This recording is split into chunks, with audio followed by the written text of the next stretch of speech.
रखो जाओ।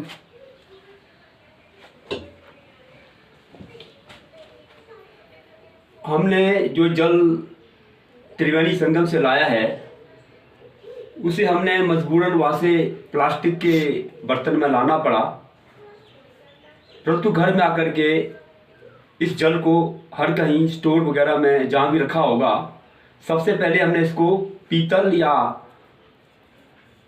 ये ताम्र के पात्र में इस जल को डालना है।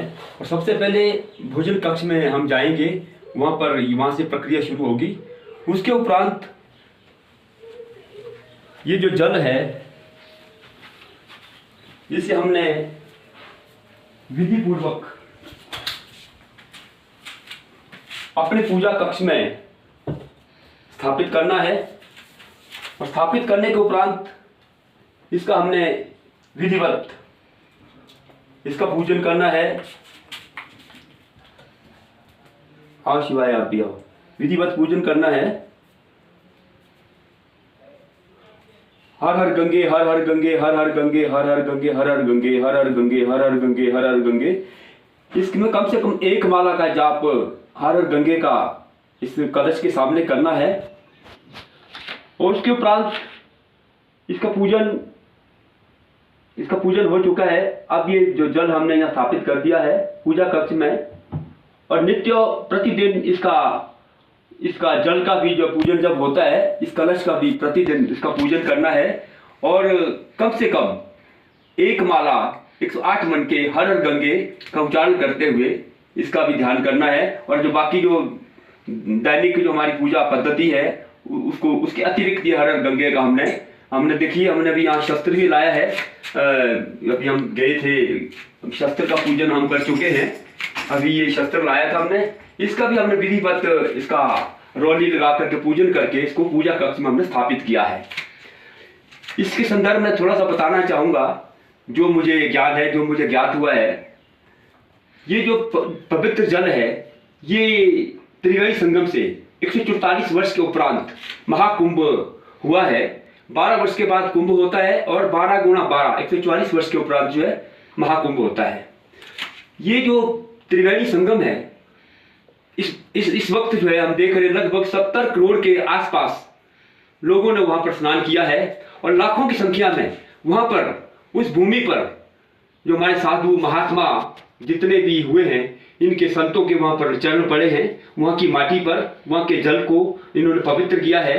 और करोड़ों करोड़ों श्रद्धालु पूरे देश के, पूरे विदेश से भी यहाँ पर आए त्रिवेणी संगम स्नान करने के लिए। सभी कीर्तन भजन, सभी की श्रद्धाएं, सभी की आस्था, पूरे सनातन की, पूरे हिंदू की, पूरे भारतवर्ष की, पूरे देश की, हमारी जो इसमें सनातन की जो श्रद्धा है इस जल में, इस महायज्ञों में, इस महाकुंभ में समाहित है।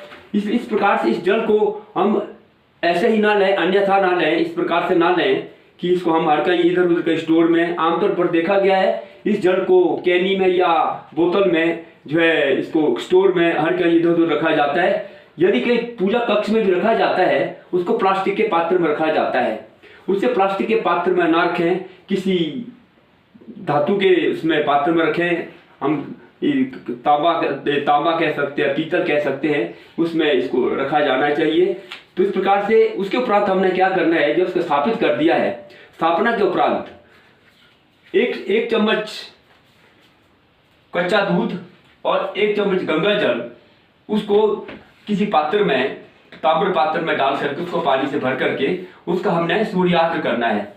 और उस सूर्यार्घ जो है हमने अपने जो हमारे पितर हुए हैं उनके पितरों के निमित्त उनका नाम लेकर के उनके निमित्त जो है इस जल का हम सूर्यार्घ प्रातः इसको जब स्थापित करते हैं, इसका अर्घदान करना है। हो सकता है यदि आगे पीछे भी आप जब पूजा करते हैं, जब आप अर्घ देते हैं, थोड़ा सा जो अर्घ के लिए जल रखा होता है उसमें इस जल को भी 1 चम्मच इसमें डाला जा सकता है और उसका अर्घ जो है वो उसमें किया जाए। उसमें सभी पूरे पितरों का जो हमारे पूर्वज हुए हैं उनके निमित्त भी जो है इसको हम उनके सम्मान में इसको अर्घ हम प्रतिदिन भी कर सकते हैं।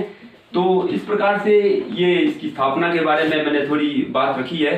तो इस प्रकार से मेरा निवेदन है, सभी जो भी प्रयागराज से चल के आए हैं, कुंभ स्नान करके आए हैं, एक बात और कहना चाहूँगा।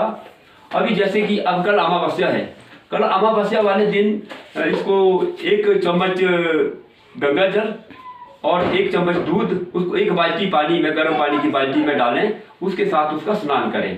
और आने वाले समय में जो भी अमावस्याएं आती हैं उस वक्त भी हम इसका स्नान कर सकते हैं। पूर्णिमा वाले दिन इसका इस प्रकार से स्नान कर सकते हैं। विशेषकर जब पितृपक्ष चलते हैं, पितृपक्ष के समय में जो है जब हम नहाते हैं, इस जल से नहाना बहुत ही इसका विशेष माना जाता है, उत्तम माना जाता है। तो इस प्रकार से हम इस जल को एक साधारण जल ना मान करके इसे पूरा आस्था के साथ, श्रद्धा के साथ अपने पूजा कक्ष में स्थापित करें और नियमित रूप से इसकी जो आराधना करें। और इससे जो है हमारे पूरे जो हमारा परिवार है, हमारा जो आस पड़ोस है, परिवेश है, इसमें जो हमारा जो है सुख शांति समृद्धि इसमें मिलती है। अगर हम इसको निरादर करते हैं, इधर उधर कहीं इसको फेंकते हैं, रखते हैं, तो हम इसके नकारात्मक प्रभाव भी देखे जा सकते हैं। तो सकारात्मक ऊर्जा की प्राप्ति के उद्देश्य से, सकारात्मक ऊर्जा हमारे घर में आए, हमारे आस पड़ोस परिवेश में आए, उस उद्देश्य से जो है इसकी कामना करते हुए हमने इसको यहाँ पर स्थापित किया है। अधिक न कहता हूँ, अपनी वाणी को यही विराम देते। जय हर गंगे, जय गंगा मैया।